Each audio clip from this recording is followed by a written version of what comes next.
అందరికీ నమస్కారం. Welcome to it's TV. ప్రస్తుతం మనతో పాటు ఉన్నారు ప్రముఖ ఆధ్యాత్మికవేత్త, వాస్తు జ్యోతిష్య పండితులు దేవులపల్లి బాలచంద్ర శర్మ గురూజీ గారు. గురువు గారితో మాట్లాడి మనకున్న సందేహాలన్నింటినీ కూడా నివృత్తి చేసుకునే ప్రయత్నం చేసేద్దాం. అంతకంటే ముందు ఇటువంటి ఆధ్యాత్మిక పరమైన వీడియోస్ కోసం ఇప్పుడే మన ఛానల్ ని సబ్స్క్రైబ్ చేసుకోండి. నమస్కారం గురుగారు. నమస్కారం. గురుగారు, మనం సాధారణంగా శివాలయానికి వెళ్ళినప్పుడు అందరూ కూడా శివుడికి కోరికలు చెప్పాలంటే చక్కగా నంది చెవులో చెప్తా ఉంటారు. అసలు ఎందుకు అలా చెప్తారు? నందికి ఎందుకు చెప్తారు? శ్రీమాత్రే నమః. శ్రీ గురుభ్యో నమః. ఓం నమః శివాయ. నంది అత్యంత ప్రీతికరమైనటువంటి శివ సైన్యం, శివ సేవకుడు, శివకు సర్వస్వం అన్నమాట శివుడికి. కాబట్టి ఆయన చెవిలో చెబితే నేరుగా పరమశివుడికి చెప్పినట్టే అని భగవంతుడే చెప్పాడు. కాబట్టి కోరికలు చాలా మంది వచ్చి నంది చెవిలో చెబుతూ ఉంటారు. నంది ఎప్పుడు కూడా కోరికలన్నీ వింటూ వింటూ వింటూ ఉంటాడు. విన్నప్పుడు అందరు ఏమనుకుంటారంటే, నా కోరిక నేను చెప్పాను, భగవంతుడికి నంది చెప్పేస్తాడు. అన్నీ చెప్పడమ్మా. ఒకడు వచ్చేసి నా ఇంటి ఎదురుగా ఉన్న వాడి మీద నాకు అసూయ ఎక్కువగా ఉంది, వాడిని చంపేస్తా అని చెప్తే, చంపేద్దాం అనుకుంటున్నా స్వామి నెరవేర్చు అంటే కుదురుతుందా? ధర్మబద్ధమైంది కాదు. ఎదురుగా ఒక ఆయన ఇల్లు ఉందండి, చాలా బాగా కట్టాడు, మా ఆవిడ కూడా అలాంటి ఇల్లు కట్టాలంటుంది, భగవంతుడు నాకు కరుణా కటాక్షాలు ఇస్తే అలాంటి ఇల్లు నేను కట్టుకోవాలనుకుంటున్నా, భగవంతుడికి చెప్పండి. ఎంత బాగుంది. రాత్రికి రాత్రి ఆ ఇల్లు కబ్జా చేయాలి అంటే కుదురుతుంది. సో మన కోరికలు కూడా ప్రాపర్గా ఒకసారి, అంటే ఇది తమాషాగా వచ్చిన కథే, దాని సారాంశం ఏంటో కూడా ఎండింగ్లో చెప్తా. చీమ తపస్సు చేసింది పరమశివుడి కోసం. తపస్సు చేస్తే పరమశివుడు ప్రత్యక్షం, ఏంటి నీ బాధ అని అంటే, పాము కుడితే జనాలందరూ చచ్చిపోతున్నారు, నాకు కూడా అలా నేను కుట్టగానే చచ్చిపోవాలి అని కోరుకున్నాను. మళ్ళీ అడుగుతున్నా, కరెక్టేనా అంటే, అవును స్వామి నేను కుట్టగానే చచ్చిపోవాలి అని మళ్ళీ అడిగింది. నీ ఇష్టం తదాస్తు అని చెప్పి స్వామి వెళ్ళిపోయారు. ట్రై చేద్దాం ఒకటి దగ్గరికి వెళ్ళి కుట్టింది, వాడు ఒక్కటేసారి చీమ చచ్చిపోయింది. కోరిక ఏం కోరాలి? నేను కుడితే అవతల వాడు చనిపోవాలి, కానీ ఏం కోరి కుట్టగానే చనిపోవాలి అని. కాబట్టి కోరికలు కూడా చాలా మంది తప్పుగా కోరుకుంటూ ఉంటారు. ఒక వర్డ్ తోని వీళ్ళ ఉద్దేశం ఒకటి అయి ఉండొచ్చు, దాన్ని ప్రాపర్గా ప్రకటితం చెయ్యాలి. మనకు ఆప్షన్ ఇచ్చాడు భగవంతుడు, నీ కోరిక కోరుకో అని చెప్పి. సో నిత్య ఐశ్వర్యం కావాలా, ఓ 2 కోట్లు కావాలంటే, నిత్య ఐశ్వర్యం ఎందుకు 2 కోట్లు కావాలి? నిత్య ఐశ్వర్యం అంటే నీకు రోజు 1 కోటి రూపాయలు, 1,00,000 రూపాయలు వస్తూనే ఉంటాయి, చచ్చేదాకా వస్తాయి, అది కదా కావాల్సింది. లేదా డబ్బుతో సంబంధం లేకుండా ఎప్పుడు సంపద తొలతూగుతూ ఉంటుంది, ఇది కదా కావాల్సింది.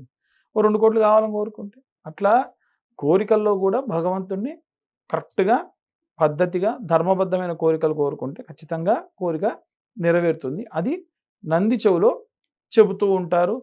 ఆయన కూడా ఎంత బాగా స్వీకరిస్తాడంటే అంతే బాగా నాకు ఒక ఆయన చెప్పాడు, నిజంగా జరిగింది చెప్తున్నా నేను. మన యాగంటి అక్కడ నంది, పెద్ద నంది ఉంటుంది. వాళ్ళ అమ్మగారిని, వాళ్ళ నాన్నగారు చనిపోయారు, వాళ్ళ అమ్మగారిని వాళ్ళ భార్య ఇంటికి రాని అట్లా. తన కోరిక ఏంటి? నన్ను కని పెంచి పెద్ద చేసింది మా అమ్మ, తనని ఇంటికి రాని అట్లా, నా భార్య మా అమ్మని ఇంటికి రానిచ్చి బంగారంలా చూసుకోవాలి, నువ్వు ఏం చేస్తావో నాకు తెలియదు స్వామి అని చెప్పి కోరుకున్నాను. ఆశ్చర్యంగా కొన్ని రోజులకు వాళ్ళ నాన్నగారు ఆఖరిగా పోతూ పోతూ ఒక వీలునామా రాశారు. నా భార్య తర్వాత పరిస్థితి ఎలా ఉంటుందో నాకు తెలియదు, కాబట్టి నా భార్య తదనంతరం వరకు కూడా నాకున్న పలానా ప్రాపర్టీ నా భార్యదే, బంగారంలా చూసుకుంటుంది మరుసటి రోజు నుంచి.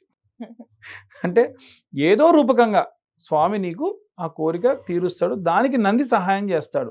కాబట్టి అమ్మ గురించి అడిగేసరికి నంది కూడా ఒకసారి ఇట్లా రంకె వేసి పోయి స్వామికి చెప్పుంటాడేమో అనిపించింది నాకు. అలా నందికి రకరకాలుగా ఇట్లా చాలా మంది కోరికలు కోరుకుంటూ ఉంటారు. గురుగారు, ఎందుకని ఎడమ చెవిలోనే చెప్తా ఉంటారు కోరికలు రహస్యంగా? అది కూడా మనకి హృదయ భాగం ఉన్న వైపు చెప్పాలి. నామకరణం చేసేటప్పుడు కూడా ఏంటంటే పిల్లలకి కొంత వరకు కొన్ని చోట్ల నేను చూసింది ఎడమ వైపు చెప్పిస్తూ ఉంటారు. శైవాగమన సాంప్రదాయంలో ఉన్నటువంటి వాళ్ళు చేస్తూ ఉంటారు, తొందరగా స్టోర్ అవుతుంది. చాలా మంది ఏమంటారు, ఇటు నుంచి విని ఇటు నుంచి వదిలే అంటారు. అది ఇటు నుంచి వింటే వదిలేయడానికి ఛాన్స్ ఉంటుంది, అది హృదయానికి రీచ్ అవుతుంది. కాబట్టి ఎడమ చెవికి చెప్పాలని అంటారు. ఇంకా చాలా రకాలైనటువంటి ఉంటాయి అన్నమాట. స్వామివారికి ప్రదక్షిణ ప్రారంభించేది కూడా ఈ ఎడమ వైపు నుంచి ప్రదక్షిణ చేస్తూ ఉంటాం. అలా కాబట్టి ఎడమ చెవిలో చెప్పడం వల్ల విశేషంగా తొందరగా రీచ్ అవుతుంది అని దాని యొక్క ఉద్దేశం. అలాగే మనం ఇలా పెట్టి చూస్తాం కదా, రెండు చెవుల మీద చేతులు పెట్టేసి కూడా. అవును. అదే ఎందుకు అలాగా? స్వామివారిని దర్శించాలి అంటే డైరెక్ట్ గా దర్శించే దానికంటే కూడా నంది యొక్క కొమ్ముల చెవులు లేదా కొమ్ముల దగ్గర ఇలా పెట్టి అలా చూస్తూ ఉంటారు. చూసినప్పుడు ఏంటంటే స్వామివారు నేరుగా నందిని చూడడం, నంది స్వామివారిని ఎలా చూస్తున్నాడు. ఉదాహరణకు అప్పటి వరకు మీరు శివుడిని మామూలుగా ఒక శివలింగం ఉంది, అయ్యగారు అభిషేకం చేశారు, భస్మాన్ని రాశారు, పూలదండ వేశారు అనేటువంటి భావంతో చూసిన వాళ్ళు ఒక్కసారి నంది కొబ్బుల మీద ఇలా చేపెట్టి చూస్తే విశేషంగా స్వామివారి ఈ భాగం వరకే మనకు కనిపిస్తుంది. అదేంటో ఒక రూపం నన్ను చూస్తుంది అన్న భావనలోకి వెళ్ళిపోతాం. ఇంకా చాలా కారణాలు ఉన్నాయి. నేను స్వయంగా తెలుసుకుంది ఏంటనంటే స్వామివారు ఏదో ప్రత్యేకంగా కనిపిస్తారు మనకి. కానీ చాలా మంది చేసే తప్పేంటంటే అది ఎప్పుడు పడితే అప్పుడు అలా చూడకూడదు, ఎప్పుడు పడితే అప్పుడు నంది చెవులో కూడా కోరికలు చెప్పకూడదు. స్వామివారికి కవచం వేసి ఉంటుంది కదా, కవచం వేసినప్పుడు స్వామివారిని ఇలా చూడకూడదు. ఎంతవరకు అయితే స్వామివారికి అభిషేకం చేసి కవచం పైన వేసేటువంటి తొడుగు నాగపడిగలు ఉంటాయి కదా, అవి లేనంత వరకు ఒకసారి వేసిన తర్వాతకి చూడకూడదు. కొమ్ముల మీద చేయి పెట్టి చూడకూడదు. ఏది ఒకవేళ కవచం ఉంటే దానికి ఏమైనా కారణం ఉంటుందా? అంటే అక్కడ మీకు స్వామివారిని చూడాల్సినటువంటి ఏదైతే దృష్టి ద్వారా చూసేటువంటిది అక్కడ మీకు ఉండదు, దానివల్ల లాభం ఉండదు. మీరు మామూలుగా చూస్తే ఎలా ఉంటుందో అలా చూసినా అదే ప్రతిఫలం దక్కుతుంది.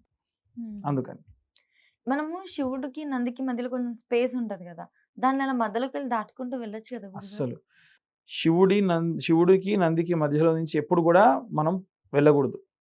ఆయన ఎప్పుడైతే నంది దృష్టి వెళ్తున్నప్పుడు మనం గనక దాన్ని ఆటంకించామనుకోండి విపరీతమైన కోపానికి గురవుతాడు అనమాట నంది.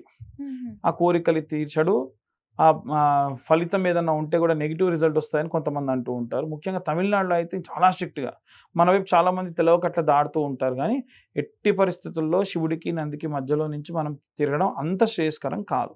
కొన్ని గుడులలో శివాలయం ఉంటుంది, ఇక్కడ ఇటువైపు ఇలా నంది ఉంటుంది అనమాట. ఇలా లైన్ లో వెళ్ళి దర్శనం చేసుకొని ఇలా రిటర్న్ కూడా వెళ్ళిపోయేటివి కూడా ఉంటాయి. మీకు ఇంకో విషయం చెప్పాలా, మనం ప్రదక్షిణ అన్ని దేవుళ్ళకి ఎలా చేస్తామో శివుడికి అలా చేయకూడదు. అవునవును. ధ్వజస్తంభం దగ్గర ప్రారంభమయ్యి అలా వెళ్ళి సోమసూత్రం అని ఉంటుంది, స్వామివారి ప్రాణవట్టం నుండి బయటికి వచ్చేటువంటి అభిషేక జలం అంతా వస్తుంది కదా, అక్కడ దాకా వచ్చి అక్కడ నిలబడి నమస్కరించి అక్కడి నుండి తిరిగి రావాలి. ఇది ఎవరు చేయాలి? గృహస్థాశ్రమం, వివాహమైనటువంటి వాళ్ళు చేయాలి. ఒకవేళ వివాహమై భర్త లేడు అని అనుకోండి, వాళ్ళు అక్కడి నుండి వెనకాల భాగం వరకు వెళ్ళి తిరిగి రావడం లేదా పూర్తిగా చేయడం చేయొచ్చు. బ్రహ్మచారులు కూడా అలా ప్రదక్షిణ చేయడం అనేటువంటిది ఉండదు. కానీ వివాహమైనటువంటి వాళ్ళు మాత్రము ధ్వజస్తంభం నుండి ప్రారంభమయ్యి సోమసూత్రం వరకు వెళ్ళి మళ్ళీ అక్కడి నుండి తిరిగి మళ్ళీ ఇక్కడ దాకా వస్తే ఒక ప్రదక్షిణ లెక్క అట్లా అన్నమాట. కాబట్టి ప్రదక్షిణ చేసేటువంటి శివ సంభావితమైనటువంటి విషయాల్లో మాత్రము ప్రత్యేక నియమాలు కొన్ని ఉంటాయి, వాటిని పాటించాలి అంతే. అంతే అంతే ఖచ్చితంగా గురుగారు. కొన్ని ప్లేసెస్ లో గురుగారు నందికి గుగ్గిళ్ళు కడతా ఉంటారు, ఇది దేనికి? గుగ్గిళ్ళ బసవన్న అని మనకు యాగంటిలో మరి కొన్ని చోట్ల ప్రతీతి. శనగల్ని నానబెట్టి ఆయన గొంతుకు కడతారు ఒక బట్టలో వేసి. ఆ క్షణంలో గనక మనం నందికి విశేషమైన అట్లా ఎవరైతే చేస్తారో బాగా మొండి కోరికలు ఉన్నాయి తీరట్లేదు అన్న వాళ్ళు గుగ్గిళ్ళన్నిటిని కూడా నంది గొంతుకు కట్టిస్తారు. అది విశేషంగా శివుడికి అభిషేకం చేసి కొన్ని సంకల్పం చెప్పి, చాలా మంది నేను కట్టేస్తా అని చెప్పి నానబెట్టి తీసుకుపోయి ప్రతి ఒక్కరు కట్టడం కాదు, వాళ్ళ కోరిక చెప్పాలి. ఎట్లా ఉదాహరణకు జాతక సంభావిత దోషపీడిత నివారణ సిద్ధ్యర్థం శీఘ్రమేవ పాణిగ్రహం యోగ్యతా ఫల సిద్ధ్యర్థం సప్తమ స్థానే కుజగ్రహ సంభావిత దోషపీడిత నివారణ సిద్ధి. ఎన్నో పూజలు చేయించాం, అవేవో అట్ల ఆఖరి ప్రయత్నం చేస్తున్న స్వామి అని చెప్పి తీసుకెళ్ళి మీ కోరిక ఏది ఉంటే అది దానికి తగ్గట్టుగా వెళ్ళి అక్కడ స్వామివారి మెడలో కట్టేస్తే కోరిక తీరుతుంది. ఇంకోటి ఏంటంటే జన్మ జన్మలలో ఎక్కడైనా మనం శివుడిని ఒకవేళ దూషించిన, శివ దూషణ చేసిన, శివలింగానికి సంబంధించి తప్పుగా ప్రవర్తించిన, శివ పూజకు తప్పుగా ప్రవర్తించిన, శివ భక్తులతో తప్పుగా ప్రవర్తించిన ఆ గుగ్గిళ్ళు కట్టడం వల్ల దోషాన్ని వదిలేస్తారనమాట. కాబట్టి ఇప్పుడుది కాదు, జన్మ జన్మలలో ఉన్నటువంటి దోషములు కూడా పోవడానికి ఆ గుగ్గిలు కట్టడం వల్ల సహాయపడుతుంది. ఖచ్చితంగా గురుగారు. నాకున్న సందేహాలన్నిటిని కూడా నివృత్తి చేసినందుకు ధన్యవాదాలు. ధన్యవాదాలు.